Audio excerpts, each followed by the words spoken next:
Squamosoma columnar.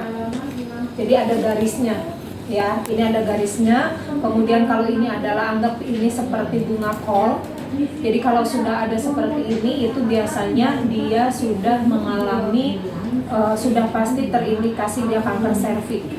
Jadi ketika kita buka, kita inspeksi menggunakan spekulum vagina, dilihat, dibantu dengan ini lampu sorot, dilihat ternyata di serviksnya itu seperti bunga kol, berarti dia sudah positif kanker serviks. Tinggal dilakukan pemeriksaan lanjutan untuk mengetahui sudah sejauh apa kanker serviksnya tersebut menyebar. Ya, jadi kalau sudah bunga kol berarti dia sudah pasti positif kanker serviks. Tidak perlu lagi melakukan pemeriksaan IVA test, tidak perlu lagi melakukan pemeriksaan pap smear.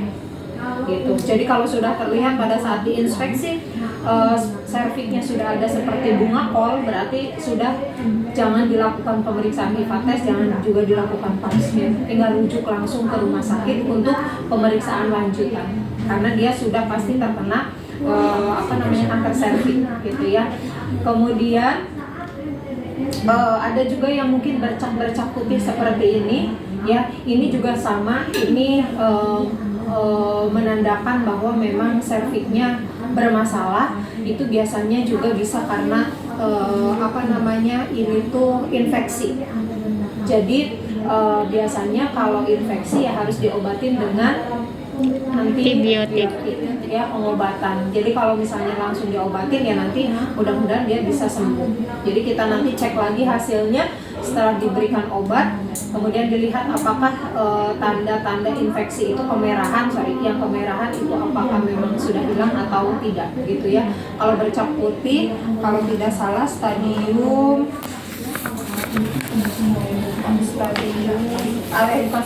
grade.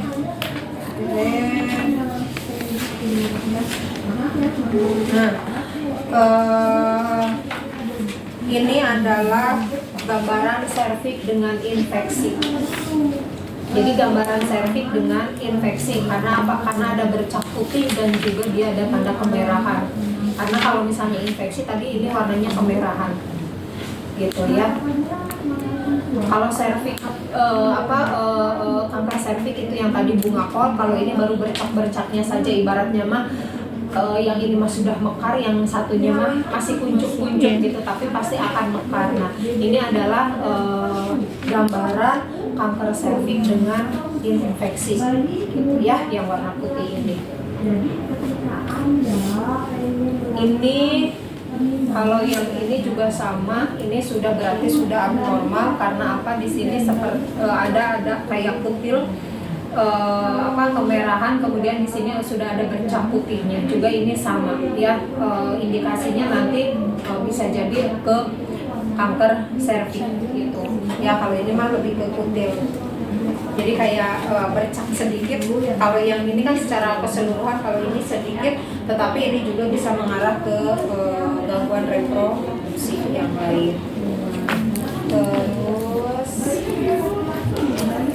nah, alat yang harus kita siapkan, ya, ini contoh untuk yang serviksnya. Jadi nanti di dalam vagina yang IUD itu, nanti kita ketemu dengan serviks yang seperti ini. Apakah normal, ataukah seperti bunga kol, apakah ada seperti bunga kol bercak kayak sariawan dan berwarna kemerahan, ataukah seperti apa, gitu ya. Nanti tergantung hasil pemeriksaannya. Smear itu kita butuhnya adalah objek glass, ya, objek glass, kemudian cervical brush, kemudian spatula air dan alkohol spray ini. Kalau IVA test, kalian butuhkannya adalah lidi wotan atau lidi kapas, ya, lidi kapas dan juga asam asetat. Itu yang kalian butuhkan untuk pemeriksaan IVA test. Gitu. Kalau yang lain, kalau pap smear itu tadi lebih banyak, ya. Nah, kalau yang lain-lainnya mah sama. Ini yang spatula air. Nanti yang spatula air itu yang kita gunakan adalah yang ini, ya, yang bukan yang panjang ininya tapi yang ini. Jadi ini nanti dimasukkan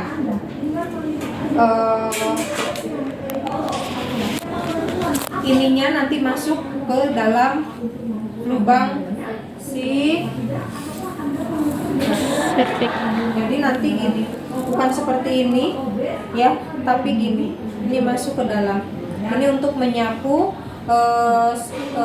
spesimen atau lendir yang ada di sekitar serviknya ya. Kemudian ini nanti kita siapkan ke objek gelas ini, kemudian kita oleskan ke sini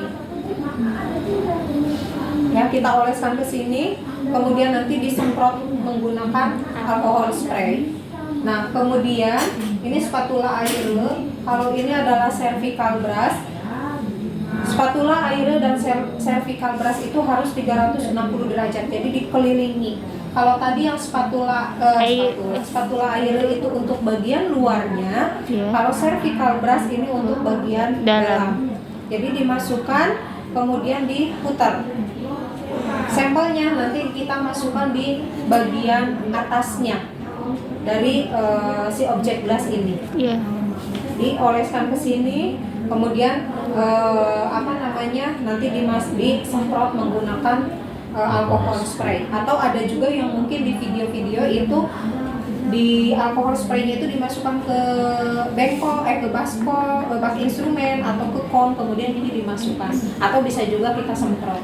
Ini nanti kita tinggal kasih nama, siapa nama pasiennya, gitu ya. Baru nanti setelah itu si objek gelas ini dibawa ke laboratorium, makanya tidak bisa langsung kita dapatkan saat itu hasilnya ya. Nah tapi kalau ya Enggak luntur kan semprot.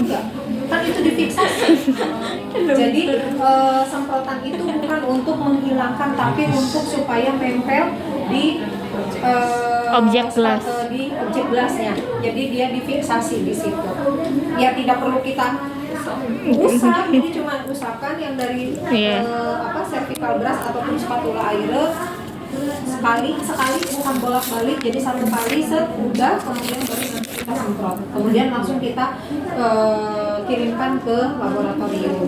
Nah tapi kalau yang untuk IPA test kita bisa menggunakan lidi kapas. Lidi kapas ini nanti diisi atau dicelupkan ke asam asetat. Makanya untuk pemeriksaan asam asetat kita juga butuh kong, sebenarnya kong kecil untuk wadah ini. Kemudian nanti dicelupkan, tinggal dimasukkan nanti ke sini. Jadi dioleskan ke sini. Udah tinggal ditunggu 1 menit. Nanti dia akan muncul. Apakah dia muncul sariawan seperti ini ataukah tidak? Gitu. Kalau muncul sariawan berarti dia infeksi dengan serviks. Berarti langsung nanti rujuk. Gitu. Ya. Oke, kita langsung praktekkan saja. Butuh tampon tang, kemudian pinset. Ini sebenarnya untuk tampon tang ini nanti untuk membersihkan area dalam. Khawatirnya kan ada lendir, ada keputihan, ada perdarahan. Jadi kita bersihkan dulu sebelum melakukan pemeriksaan. Kita bisa menggunakan tampon tang ini untuk menjepit kapas sublima. Kalau ini nanti untuk bagian luar ya, untuk vulva hygiene. Kemudian kalau underpad ini nanti kita simpan di bagian bawah ketika si ibu posisi dorsal recumbent ataupun pada saat ibu posisi litotomi seperti orang melahirkan. Nah, ini kita menggunakan underpad, apron ini untuk APD kita. Kemudian ada Biclean ini untuk, atau Soclean atau Klorin ini untuk handscoon dan alat-alat yang sudah kita gunakan tadi, gitu ya, langsung direndam di klorin. Udah itu alatnya. Oke, kita langsung saja itu di tempat tidur yang ginekologi, yang ada kakinya. Nah, di situ. Yang buat